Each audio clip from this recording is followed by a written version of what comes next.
Le prophète Mohammed, paix et salut sur lui, plongea sa main dans l'immensité de la mer qu'il dirigeait, la mer du Lam, révélant aussitôt la mer née de l'explosion du Ha'un, d'Ismudati, l'essence divine. Sous son indication, les vagues de cette mer s'élevèrent, avançant avec majesté, non pas sous la forme d'une étendue aqueuse, mais plutôt comme des vagues de lumière dépourvues de toute considération matérielle. Ces vagues lumineuses, semblables à une natte qui se plie et se déplie, évoquaient avec précision le mouvement délicat d'une étoffe de wazifa, tissu étalé lors des séances de zikr, que l'on replie avec soin. Autrement dit, ce que l'on perçoit comme l'eau de cette mer n'est en réalité qu'un déploiement de lumière pure qui, en se repliant et se dépliant, intensifie son éclat à chaque mouvement. Tandis que la mer progressait, s'approchant du prophète Sayyid Ahmed, paix et salut sur lui, celui-ci déclara avec solennité: « Ceci est mon don. » À l'instant même de cette proclamation, une sphère de lumière jaillit de cette mer et explosa avec une intensité incommensurable. Si ce n'était le secret de la grande ouverture que Mawlaya Cheikh Ahmed Tijan avait scellé dans le Sirul Kubra, les noms auraient échappé à toute compréhension. Mais dès lors, un décompte commença. Et le prophète Mohammed, paix et salut sur lui, nous révéla: « J'ai 201 noms, et chacun constitue mon nom. » Il poursuivit: « Vous m'avez entendu tout à l'heure lorsque Cheikh Tijan m'a appelé Yassine. Sachez que je suis aussi Ahmed, Mohammed, Taha, Halilur Rahman, et ainsi de suite, jusqu'aux 201 noms. » Lorsque Seydi Ahmed prononça ces paroles, une lumière jaillit de sa bouche à chaque mot, si bien que l'écouter était une expérience ineffable.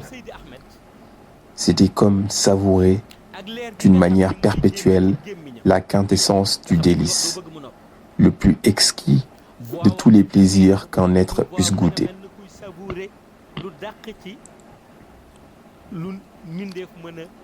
À ce moment, Mawlaya Cheikh Ahmed Tijani Chérif, le détenteur de la mer de Alif, cet être d'exception, s'adressa à Seydi Ahmed avec révérence et sollicitude. Seydi Ahmed est témoin de tout. Puis s'adressant directement à lui, il ajouta: « Ô Seydi Ahmed, vous m'avez entendu ordonner au détenteur de la vision intérieure de m'appeler Cheikh Ahmed Tijani Chérif, et il a aussi chanté des louanges à mon nom. Ô vous, être sublime, vous m'avez fait votre bras droit, votre Qatmiya. Accordez-moi la grâce de glorifier votre grandeur. » Seydi Ahmed acquiesça à sa demande, lui ouvrant la voie pour glorifier sa grandeur. Témoin de cet instant sacré, moi-même je me tins prêt à transcrire ces chants pour les graver dans l'éternité. C'est alors que Mawlaya Cheikh Ahmed Tijan plongea sa main dans sa mer de Alif et en retira un tableau de lumière. À cet instant, une vérité me fut révélée. Bien que le détenteur de la vision intérieure eût contemplé tout ce qui résidait dans la mer de Alif, Cheikh Tijani y avait encore voilé des secrets. Car ce secret, nul ne saurait le dévoiler si ce n'est par la permission du Cheikh lui-même. Enfin, après avoir extrait ce tableau de lumière du sanctuaire de son Alif, Mawlaya Cheikh Ahmed Tijan, avec l'assentiment sacré de Seydi Ahmed, déclara avec une majesté inégalable: Allahumma salli ala sayyidina Muhammadin al-Fatih lima ukhliqa wal qatim lima sabaqa naasiril haqq bil haqqi wal haadi ila siratika al mustaqimi wa ala alihi haqqa qadrihi wa miqdarihi al azim. Aussitôt, l'ange qui avait jadis entonné la Jawharatul Kamal en présence du détenteur de la vision intérieure réapparut. Il récite à nouveau la Salatul Fatih. اللهم صل على سيدنا محمد الفاتح لما أغلق والقاتم لما سبق ناصر الحق بالحق والهادي إلى صراطك المستقيم وعلى آله حق قدره ومقداره العظيم. D'une voix d'une beauté incommensurable, à la sonorité extraordinaire, d'une harmonie si exquise qu'aucune créature ne saurait l'articuler avec une telle saveur céleste. À cet instant, le détenteur de la vision intérieure, saisi par cette révélation, se tourna vers Mawlaya Cheikh Ahmed Tijani Chérif et dans un geste empreint de solennité et de profonde humilité, lui tendit les mains en lui adressant cette requête. Ya Sayyidi, je vous implore de m'accorder la grâce de salmodier ce que vous avez récité pour Seydi Ahmed. De plus, je vous prie d'établir comme obligation sa pratique en un nombre équivalent au nom que Seydi Ahmed a déclaré les siens, soit 201. C'est précisément à ce moment que débuta l'éducation spirituelle ancrée dans la récitation des 201 Salatul Fatih. Ainsi, lorsque l'on t'enjoint de réciter ces 201 Salatul Fatih dans le cadre de ton éducation spirituelle et que tu considères par méconnaissance que 10 000 invocations seraient supérieures à ce nombre, c'est que tu ignores la source sacrée où ces chiffres furent scellés. Ces 201 Salatul Fatih, prescrits dans la Dahiratul Iman, que ce soit avant ou après l'initiation au Werd, ne sont pas de simples formules rituelles. Ils furent garantis à l'instant même où Mawlaya Cheikh Ahmed Tijani Chérif, immergé dans sa mer de Alif, reçut l'émanation de Seydi Ahmed, qui depuis sa mer du Lam manifesta ses 201 noms.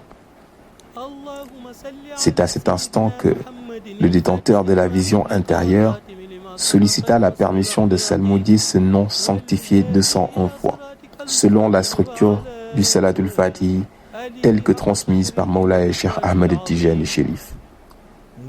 Et c'est ainsi, dans le rayonnement des océans de lumière, que Mawlaya Cheikh Ahmed Tijani Chérif, dépositaire des secrets ultimes, lui accorda cette autorisation suprême. Après cela, Seydi Ahmed, paix et salut sur lui, dans la réalité propre à sa mer de lumière, demeurait perpétuellement voilé par des mystères insondables. En scrutant l'origine des 201 noms, issus d'une sphère de lumière, soudain, une autre boule lumineuse jaillit et explosa, révélant toujours un secret enfoui dans les voiles de Seydi Ahmed. À chaque explosion, un être d'une beauté extraordinaire apparaissait, se tenant en silence. Puis une seconde boule de lumière surgissait, éclatait à son tour, et un autre être d'une force prodigieuse en émergeait, conservant un calme absolu. Alors que le détenteur de la vision intérieure s'apprêtait à s'interroger sur leur nature, une nouvelle boule lumineuse jaillissait et explosait, révélant un être d'une sagesse et d'une beauté indicible, qui demeurait également silencieux. Avant même que la question ne se formule en lui, une autre sphère de lumière jaillissait et un autre haut front d'une luminosité éclatante apparaissait. Troublé par cette révélation, le détenteur de la vision intérieure s'adressa à Mawlaya Cheikh Ahmed Tijani Chérif, cherchant à percer le mystère de ces êtres issus des réalités voilées de Seydi Ahmed. Mais Mawlaya Cheikh lui répondit de manière énigmatique: ne te contente pas de les interroger, mais chante plutôt leurs éloges. Le détenteur de la vision intérieure demanda alors: comment dois-je les exalter? Mawlaaya Cheikh Ahmed Tijani lui transmit alors les termes sacrés: wa ala alihi sirrul kubra.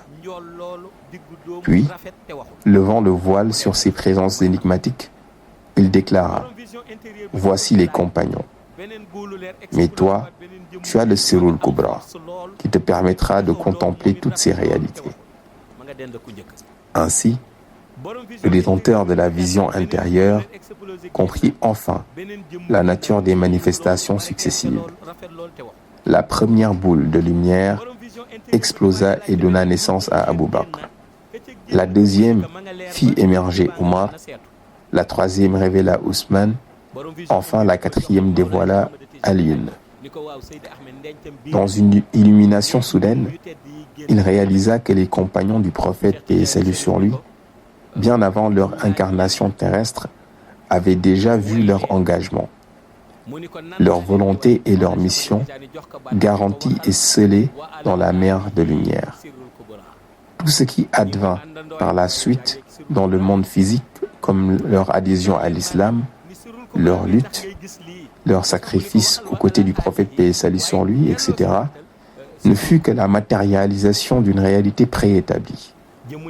Ainsi, lorsqu'on dit qu'Abu Bakr rejoignit la mission prophétique à un moment précis, ou que Omar, Ousmane et Alioune s'engagèrent à des instants déterminés, tout cela n'était que la réalisation d'un décret déjà scellé.